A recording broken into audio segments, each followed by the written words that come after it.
like and subscribe. The last of the broad stories. Honestly, it reminds me of a banal horror movie plot. And Galena, the woman who told it to me, admits that she would never have believed in her if all this had not happened to her cousin, whom she more than trusts. So, in first person, doll Tyusha was presented to her daughter Oksana for her birthday. She then turned 1 year old. It was written on the box Tyusha, but the daughter, having learned to speak a little, shortened her name to a more original and convenient one, Tyusha. And so it happened. Tyusha was an ordinary Soviet-made doll, a plastic body, rubber handles attached to it, legs and a head, blonde curly hair, blue eyes that closed when the toy was placed in a horizontal position, a white dress with red peas. But, in spite of everything, the blonde young lady managed to become a real favorite for our Oksanka. The baby literally did not part with the doll. She slept with her, ate with her, and even strove to drag her to kindergarten with her. The trouble came from where they did not expect. One summer, during another trip to her grandmother, Oksana, she was already 4 at that time, got so tired during the day that she went to bed, leaving her beloved Tyusha in the yard. And that's how it coincided. Just that night, Druzhok, a young and frisky grandmother's dog, broke free from the chain and, apparently deciding that the doll had been left especially for him, he played plenty with it. The result turned out to be very, very disappointing. The unfortunate Tyusha was found in the morning at the bathhouse, with numerous traces of teeth, half-torn hair, and, most unpleasantly, his face was practically gnawed into 2 parts. Of course, it was simply impossible to show Tyusha's mutilated body to a child. Therefore, having lied to Oksanka that her friend flew on a plane on vacation, we began to search for an identical doll. Alas, very soon it became clear to us that finding a new Tyusha was not an easy task. Having run around a good dozen toy stores, we found out that dolls of this type were discontinued 2 years ago and there were almost none left for sale. There was no internet, where now you can find any limb at that time, and therefore the search was long and difficult for us. The way out, as always, was offered by our resourceful dad.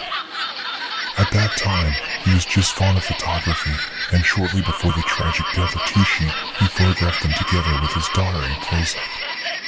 The idea, in general, was simple: take the photo to the local newspaper and advertise. So, they say, and so, we are urgently looking for just such a doll.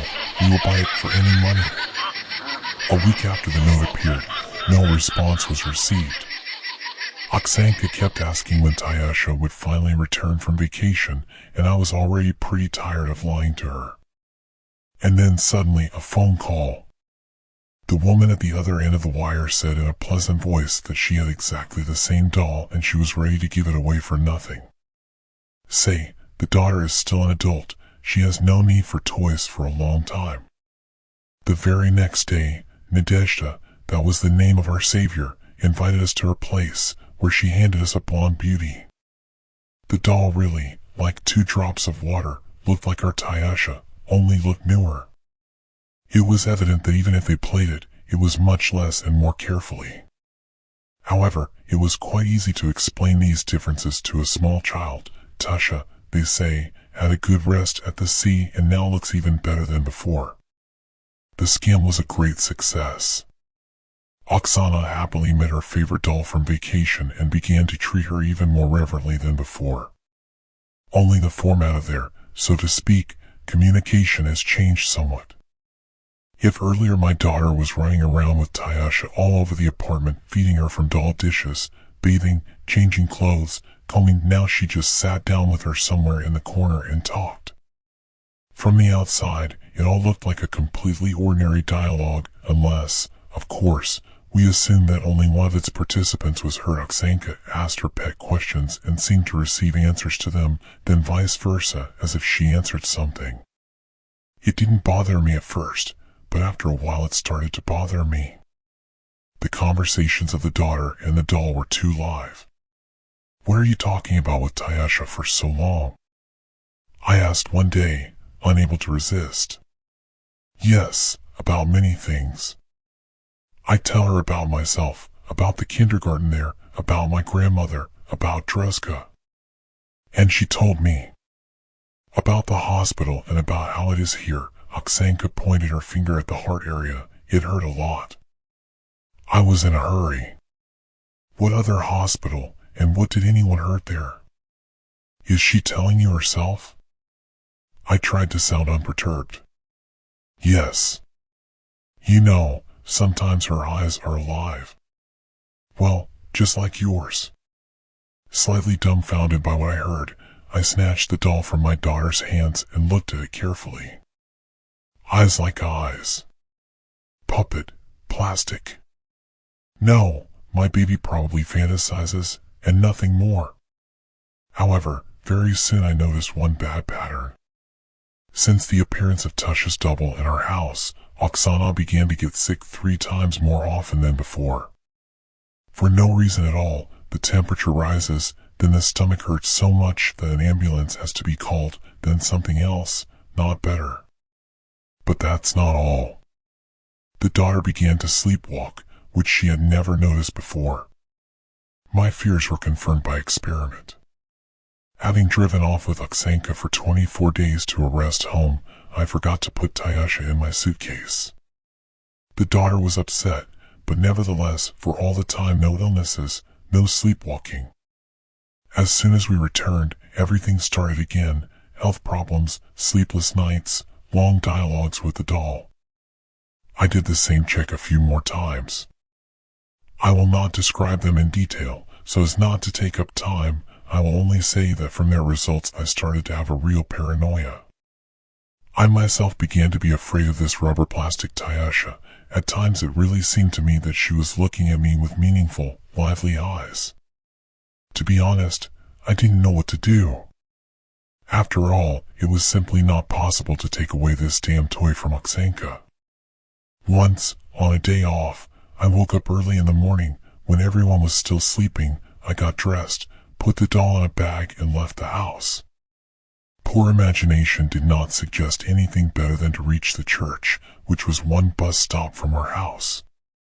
After standing near the temple for several minutes, I simply put the package with Tyusha near the entrance and walked away as quickly as possible. And you know what? You can call me crazy, but from that very day everything really stopped. Diseases, night walks, everything. Oksana had to say that Tyusha flew into space forever. This story received an unexpected continuation a couple of years later. I changed my job, and in a new place I became friends with a woman who turned out to be a former neighbor of a lady who once gave us a twin Tyusha. As it turned out from her story, Nadezhda had more than one daughter, the adult one she spoke about. Katya, her youngest, died a year before the events described above. The baby was only 2 years older than my Oksanka and suffered from congenital heart disease. Before her death, the poor thing spent a long time in the hospital. Doctors fought for her life, but, unfortunately, they could not save her. For a year, Nadezhda was tormented by painful memories, after which, in order not to finally get off her mind, she decided to distribute the things of her deceased daughter. I don't know the details, because my colleague and neighbor were not close friends, but, apparently, everything would be fine. Everything would be logical, only a chill ran through my skin anyway. I remembered my daughter's story that Tyusha was telling her about the hospital and the pain right here. By the way, Oksana is already 30 years old. Strangely, she remembers absolutely nothing from those events. He only remembers that there was a doll, and then she was gone. Don't forget to like and subscribe.